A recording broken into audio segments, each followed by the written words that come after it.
ஆதி துணை ஆதியே துணை ஆதியை அறிய குருவே துணை. மரளி கைதிண்டா சாலை ஆண்டவர்கள் மெய்மதம் மெய்மன ஞானம். அரக்கர் வானவர் மனுக்கள் யாவரும் அலைந்து அலைந்து என்னும் காணுனா ஆதிநாயக தேவதேவனை அடிமை கண்டு கலந்தனாள். ஆதிநாயக வேத வேதத்தை அடிமை கண்டு கலந்தனாள். இன்று இப்பொழுதே. எல்லோருக்கும் நமஸ்காரம்.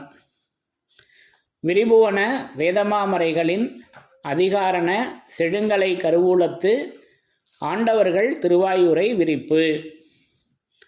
இந்த மெய்ப்பாதை வேறு வேதம் ஆசான் திருமேனி. வேதத்தை ஓதினாலே புண்ணியம். வேதங்கள் பூராவும் தித்திக்குது. திருமறை குரு பெருமான் திருமறை குரு தீன் திருமேனியர் வேத ஏட்டில் எழுதி உள்ளதை படிப்பதன் பயன் இறைவனை காண்பதுதான். தலைவன் தன்னை அறிந்தவனே குலத்தோன் என்று திருவேதம் உமக்கு உரைக்கச் சொன்னது எம்மை என்ற நமது பெருமான் அவர்களின் உத்தரவின்படி நமது பெருமானவர்கள் என்றென்றும் திருமறை குருபெருமானாக எப்பவும் விளங்கி கொண்டிருக்காங்க. அப்போ அந்த தெய்வ திருமறையிலிருந்து யமனை வென்ற திருமறையின் சிறப்புகளை ஒவ்வொன்றாக படித்து தரிசனம் செய்து வருகிறோம். அதன்படி இன்றைக்கு நான் எடுத்துக்கொண்ட வாசகம் நம்முடைய திருவருட்குறளிலிருந்து ஒரு திருவாக்கியத்தினை எடுத்துக்கொண்டேன். அப்போ இந்த திருவாக்கியத்தில் நமது தெய்வம் அவர்கள் திருமறையாக விளங்கி கொண்டு நமக்கு வருகின்ற அந்த யமபடரின் அச்சத்தினை மாற்றி வைக்கின்ற அந்த அதிசய அற்புத செயலை நமக்கு எடுத்து வழங்கியிருக்காங்க. முதல்ல வாசகங்களை படித்து தரிசனம் செய்யலாம். பிரம்மோதய மெய்வழிச்சாலை ஆண்டவர்கள் திருவாக்கியம். திருவருட்குறள் திருவாக்கியம் எண் 315.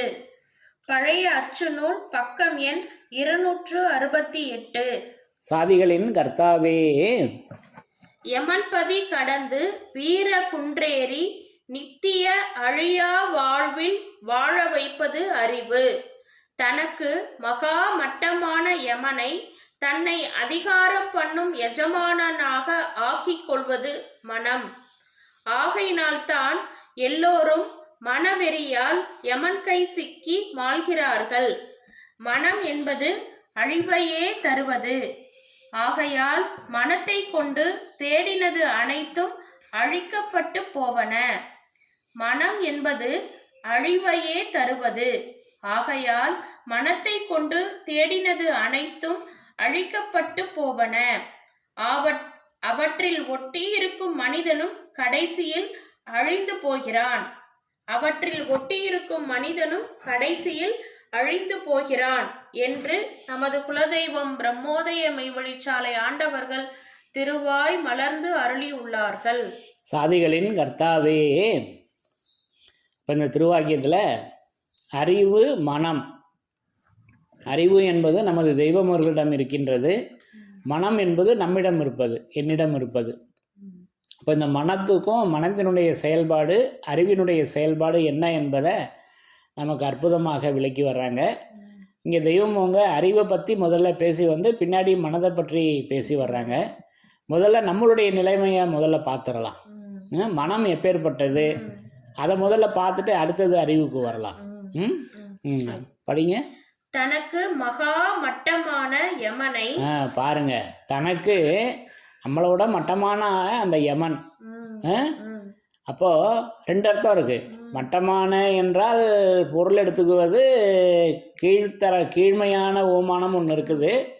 மட்டம் என்றால் ரசமட்டம்னு சொல்லுவோம் அல்லவா, சமம். ரெண்டு பொருள் இருக்கு. அப்போ தனக்கு மட்டமான யமனை. யமன் நம்ம சமம்னு எடுத்துக்கலாம், நம்மளை விட கீழன்னும் எடுத்துக்கலாம். தனக்கு மகா மட்டமான யமனை தன்னை அதிகாரம் பண்ணும் எஜமானனாக ஆக்கிக் கொள்வது மனம். தன்னை அதிகாரம் பண்ணும் எஜமானனாக ஆக்கிக் கொள்வது தாங்க என்னோட மனம். என்னோட மனம் எப்படி இருக்குதுன்னு தோலை உரிச்சி காமிக்கிறாங்க அல்லவா. ஆகையினால்தான் எல்லோரும் மனவெறியால் யமன் கை சிக்கி மாள்கிறார்கள். மேற்கொண்டு வெறியால நான் அலையிறேன். மன வெறி. எப்பேற்பட்ட வெறி. மனம் என்பது அழிவையே தருவது. அதுதாங்க முக்கியமான பாயிண்ட்டு. நான் இந்த மனதால தேடி வச்சது பூரா அழிவையே தருவதுங்க. இன்னொரு தடவை படிங்க அதை. மனம் என்பது அழிவையே தருவது. ஆமா, அழியாதது அல்ல. மனம் என்பது அழிவையே தருவது. அப்ப அழியாததை தருவது நமது தெய்வமோர்கள் அல்லவா? ஆகையால் மனத்தை கொண்டு தேடினது அனைத்தும் அழிக்கப்பட்டு போவன. ஆகவே இந்த மனதை கொண்டு தேடிய அனைத்தும் அழிக்கப்பட்டே போகும் என்று மனத்தினுடைய செயல்பாடை இப்படி வண்ண வண்ணமாக எடுத்து பேசி வச்சுட்டாங்க. இப்போ அறிவுக்கு வருவோமா? ஒரு வரி இருக்கு. இன்னும் ஒன்று இருக்கா? அவன் படிங்க. அவற்றில் ஒட்டி இருக்கும் மனிதனும் கடைசியில் அழிந்து போகிறான். பாருங்க, அவற்றில் ஒட்டி இருக்க மனிதனும் கடைசியில நான் அழிஞ்சே போயிடுறேன் அல்லவா? அப்படி வண்ண வண்ணமாக எடுத்து வழங்கியிருக்காங்க. இது மனதினுடைய செயல்பாடு, என்னுடைய செயல்பாடு. அடுத்து அறிவினுடைய செயல்பாடு, நமது தெய்வமர்களின் செயல், அருஞ்செயல். அது என்னன்னு சொல்லி வர்றாங்க ஒரே வரி. யமன்பதி கடந்து வீர குன்றேறி நித்திய அழியா வாழ்வில் வாழ வைப்பது அறிவு. நான் என் மனதை தேடினது பூரா அழிஞ்சு போயிடும். நமது தெய்வமர்கள் தேடி நமக்கு தந்தது அழியாததுங்க. அப்ப யமன்பதி கடந்து வீர குன்றேறி நித்திய அழியா வாழ்வு.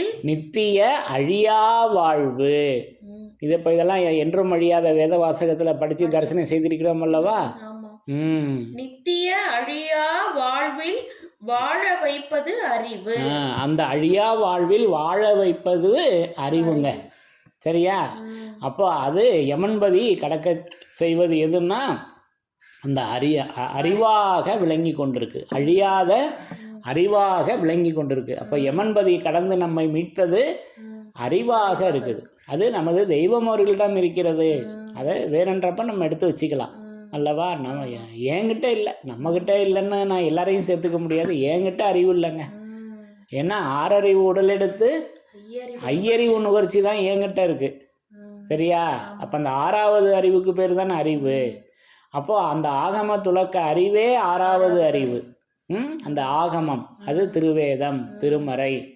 அப்போ அந்த யமன்பதியை கடக்க செய்வது அந்த ஆகமமாகிய அறிவாக அவங்க நின்று நமக்கு வருகின்ற அந்த யமன்பதியை கடக்க வைக்கின்றார்கள்.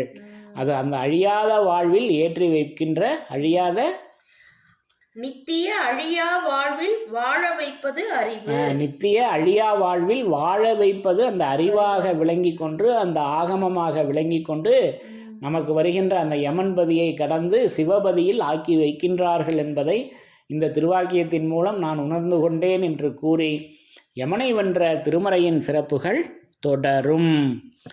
தலைவன் தன்னை அறிந்தவனே குலத்தோன் என்று திருவேதம் உமக்கு உரைக்கச் சொன்னது எம்மை.